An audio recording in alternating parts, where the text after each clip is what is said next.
Auditeurs, auditrices, peuple de Dieu, bonjour. Bienvenue dans votre émission Le Réma, présentée par l'évangéliste Abel Maouna. Nous sommes heureux de partager avec vous un message qui a pour thème « Dieu va te surprendre », annoncé par le révérend Mamadou Karambiri. Dieu va te surprendre. Le révérend Mamadou Karambiri te dit que là où tu es, c'est là que Dieu va t'élever et les ennemis ne pourront rien. Dieu vous a préparé pour vous placer. Même si vous n'avez personne dans la vie, vous êtes orphelin. Dieu va vous surprendre. Tout adversaire contre vous qui veut vous détruire sera détruit au nom de Jésus-Christ. Nous sommes de la race divine. Écoutez ce message édifiant et prophétique avec le pasteur Karambiri tout de suite après le jingle. Le Dieu de l'impossible, là, il me dit de te dire ce soir qu'il est le Dieu qui surprend les gens. J'ai dit, Dieu va te surprendre dans ta vie. J'ai dit que Dieu va te surprendre dans ta vie. Il dit dans le psaume 33, verset 8. Il dit, quand il dit quelque chose, ça arrive. Dieu surprend les gens. Il y a une fille qui était orpheline. Elle s'appelle Esther. Orpheline. Dieu a programmé deux choses. Pour qu'elle soit une personne qui va délivrer son peuple, il faut qu'elle puisse rentrer dans le palais royal. Elle n'est pas au courant. Ses parents sont morts. Elle est avec son oncle. Son oncle s'appelle Mardoché. Ils étaient là, sachant que faire. Un jour, Dieu va les surprendre. Comment? Dieu aime surprendre les gens. Et quand il te surprend, c'est des bonnes surprises. Tu comprends? Voici que Dieu déclenche les opérations. La reine Vashti, qui est une très bonne reine, une reine soumise. Son mari se lève comme ça, sans raison. Il réunit ces gens. Je vais vous montrer ma femme. Elle est tellement belle.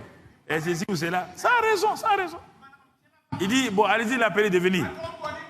Je vais la montrer à tous les parce que c'était un roi qui gérait tout le Moyen-Orient.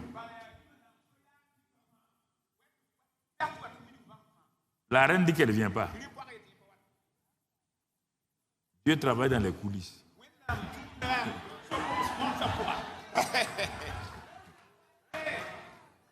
Dieu est en train de travailler dans les coulisses pour te... Il n'a pas apparu encore. Elle dit qu'elle ne vient pas. Mais ceux qui étaient dans la cour royale, ils ont dit selon nos lois, nos traditions, quand une reine refuse de venir devant le roi, elle doit partir. Dieu a fait écrire leurs traditions, leurs lois avant. Quand le temps est arrivé, ils ont appliqué leurs lois. Le roi ne peut pas dire non. Lui-même, il a mis son sceau royal. Ils ont pris Vashti à les mettre ailleurs. Et en même temps, il est dit qu'on doit remplacer la reine là, aussitôt. Voici Esther, à la maison, avec des tapettes, avec des pagnes froissées. Alléluia! Mon frère, on vient la chercher. On a besoin de toi. Pourtant, elle n'est pas du pays. Hein. Elle est étrangère. Ça ne fait rien. Quand Dieu te propulse, il n'y a pas d'étranger. Quand Dieu te propulse, tu as une nouvelle identité. Dans le royaume des cieux, il n'y a pas d'étranger. Là où tu es, tu vas être élevé là-bas. Dans le pays où Dieu t'a placé, dans la ville où Dieu t'a placé, partout où Dieu t'a placé, j'ai dit que tu seras élevé là-bas. Et les Haman ne pourront rien. Les ennemis ne pourront rien. Satan est rentré. Quand Satan a vu ça, il a compris que quelque chose vient. Il a fait son programme. Il a levé un autre homme. La lutte entre Mardoché et Haman. Haman est le bras droit du roi. Il a commencé à programmer des complots. Mais il ne savait pas que Dieu était en contrôle. Quand il a préparé les complots, le dernier complot, il est parti dresser un poteau où on doit pendre Mardoché. Mais mon frère, entre-temps, Esther est devenue reine. Et quand elle est devenue reine, et maintenant, quand on veut détruire, alors Mardoché dit à sa nièce, c'est maintenant que Dieu t'a placé ici. Dieu vous a préparé pour vous placer. Il y a des placements qu'il n'a pas fini encore, il va vous placer. Non. Si tu crois, tu crois. Si tu ne crois pas, ça te regarde. Si toi tu dis, je suis orphelin, je suis orphelin, je n'ai personne pour m'aider. Le bras de Dieu est très fort. Alors, mon frère, pour raccourcir, Esther est devenue reine. L'ennemi, Haman, il a prévu de pendre le l'oncle d'Esther. Quand il est venu, le roi dit à son bras droit, si on veut élever un homme, parce que le bras droit là, le bras droit là, Haman avait dit à sa femme, le roi me convoque. Le prochain premier ministre là, c'est moi. Le prochain bras droit là, c'est moi. Non, mais il y a quelque chose qui me dérange là. Ma joie ne sera pas grande là, tant que Mardoché là sera vivant. Les gens ont dit, mais c'est pas difficile. On va mettre un poteau, on va le prendre haut et court. Ils ont dressé le poteau pour pendre Mardoché. Dieu rentre en action. D'abord, il va faire humilier Haman. Le roi dit, Haman, qu'est-ce qu'on doit faire pour un homme qu'on veut élever là? Le gars a dit, sûrement c'est moi. Il dit, il faut un beau cheval. Il faut ça. Il faut ça. Et puis il faut prendre quelqu'un. C'est-à-dire, mon ennemi là, il va tenir le cheval là. Puis il va se promener. Et puis parler. Voilà comment Dieu élève les hommes.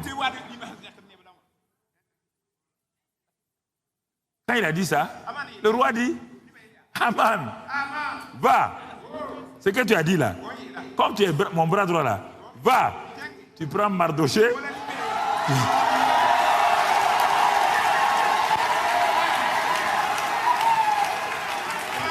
Tu prends Mardoché. Tu les fais monter et tu marches. Tu dis aux gens, voilà ce que Dieu fait.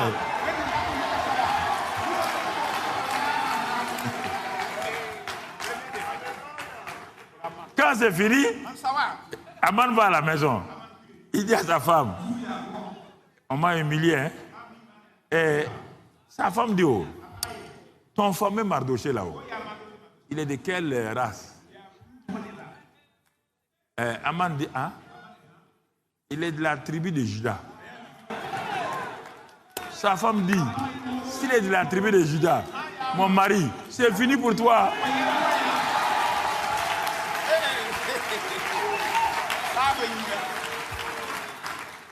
Le soir, il revient. Maintenant, il veut plaider sa cause. Le roi était tellement fâché, le roi était à la fenêtre. Il vient, il se jette aux pieds de la reine, Esther. Il supplie. Quand le roi se retourne, il dit, hey, tu veux violer ma femme dans ma maison? Il dit, hey, tiens dans la cour. Les soldats disent, on est là. Hey, ils ont dit, hey, roi, il y a un poteau pour pendre. Et on a pendu au Ekurki Haman. J'ai dit ce soir, tout adversaire contre vous, qui veut vous détruire, sera détruit au nom de Jésus. S'il croit que c'est faux, il s'amuse ici au Burkina ou ailleurs là. Tout ennemi qui veut détruire sera détruit au nom de Jésus. Nous sommes de la race divine. Nous sommes participants de la nature divine.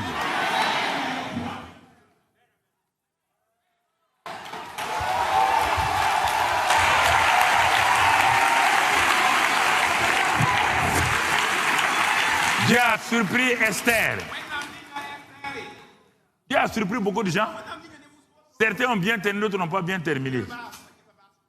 Tu vois, un enfant qui était obéissant à son père dit, petit, ça fait 3 jours que j'ai perdu mes ânesses. Asseyez-vous. J'ai perdu mes ânesses. Il dit, papa, je vais aller les chercher. Il était sur la route de la royauté. Un chercheur d'ânesses sur la route de la royauté. Parce qu'il a obéi à son père. Ça, c'est important. Au moment où ils partaient, ils n'ont pas vu les ânesses. Dieu a caché les ânesses. Il voulait retourner. Son serviteur dit non. Il y a un voyant là-bas. Allons le voir. Je suis voyant pour toi ce soir. Tu comprends? Je vois la surprise de Dieu dans ta vie. Même si tu ne crois pas là. Saül dit, on n'a pas l'argent. Parce qu'il est habitué qu'on doit aller voir des voyants avec l'argent. Le serviteur dit, oh, moi j'ai un peu d'argent. Au moins il partait, voici Samuel qui arrive. Dieu l'a prévenu. Dieu a averti les gens. Avant que ça, la situation ne commence là, avant que le Père l'envoie, Dieu avait déjà parlé à Samuel. Dieu m'a parlé de venir te parler. Ne désespère pas. Ne sois pas découragé. Il n'y a pas de fin. Tu n'es pas arrivé à ta fin. Non. Non. Ayez confiance en Dieu. Il est devenu le premier roi. Le prophète, il s'est mal conduit. Mais la parole de Dieu s'est accomplie. Mon frère, ma soeur, Dieu a surpris Saül.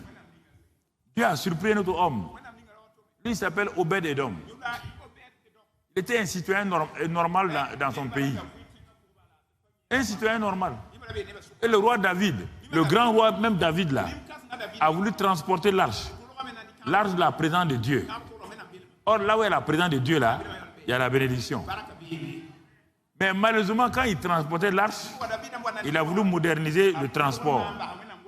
Et quelqu'un a touché l'arche, il est mort. David a eu peur. Il a dit, bon, l'arche là, qu'est-ce qu'on va faire? Les gens ont dit, voilà la maison de Obed-Edom. Un simple citoyen, avec ses enfants. Il n'a rien. Son nom n'est pas connu. Il n'a pas d'argent. Il n'a pas de position dans le pays. Et comme c'est un petit là, on dit, bon, allez, prenez. Mettez dans la maison là. Ils ont mis là-bas. Dans la maison Obed-Edom. Or, l'arche là, c'est la présence de Dieu. Là où est la présence de Dieu, la bénédiction est là-bas. Un jour, 2 jours, Obed-Edom regarde, les choses changent. Les enfants disent, papa, hey, les choses ont changé. Hein. Quand on fait ça, ça réussit. Quand on entreprend ça, ça réussit. Obed-Edom dit, c'est à cause de l'arche là. Il faut se taire. 3 mois. 3 mois. Les gens sont allés dire à David, c'est fini. On dit pourquoi? Obed-Edom est le prochain roi. Le gars est devenu prospère. Regarde-le, il marche. Son ventre est comme ça, ses fesses sont comme ça.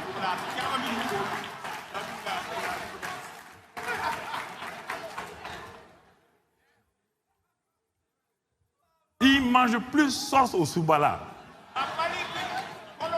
Il mange plus sauce tega-tega.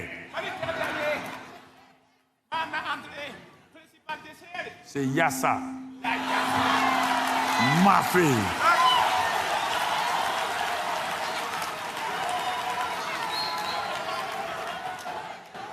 Alléluia. Que Dieu te surprenne comme Obed-Edom. Que la surprise de Dieu soit dans ta vie comme Obed-Edom. Qu'il ne manque rien dans ta maison. Que la présence de Dieu dans ta vie ouvre les cieux et apporte la bénédiction en abondance. Et que tu marches dans la bénédiction de Dieu.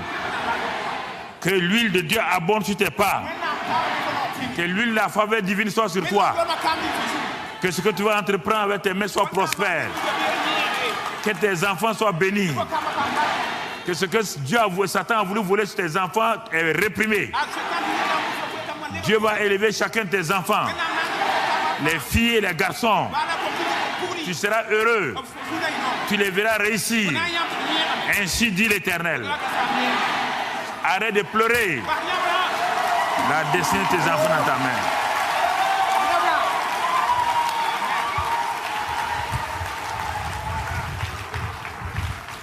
Dans le nom de Christ Jésus. Arrête de pleurer, maman. La destinée de ton enfant n'est pas dans ta main. C'est dans la main du Dieu de la destinée. Ce Dieu de la destinée là, il n'échoue jamais avec un enfant. Non, il n'échoue jamais avec un enfant. Si vous avez aimé ce message ou si ce message a produit un témoignage dans votre vie, faites-nous savoir cela dans les commentaires. À bientôt dans un nouveau numéro de votre émission Le Réma.